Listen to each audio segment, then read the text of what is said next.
તો લક્ષ્મણજી તૈયાર થઈ ગયા કે ભાઈ અને ભાભી જંગલમાં જાય, ત્યાં જંગલમાં બધી જાત જાતની બધી મુશ્કેલીઓ હોય. એના પત્ની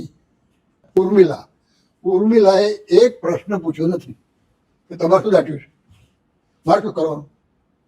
એક પ્રશ્ન. ઉર્મિલાની ભક્તિ જોઈને રામચંદ્રજીએ ઉર્મિલાને સ્વપ્નમાં દર્શન આપ્યા કે તમારી ભક્તિને ધન્ય છે, તો મારે તમને કંઈક આપવું છે, કે માગો. ઉર્મિલા કે મારે કાંઈ જોઈતું નથી, મારે જે જોઈએ છે એના કરતાં મને ઘણું વધારે મળ્યું, પણ મારે આપવું છે.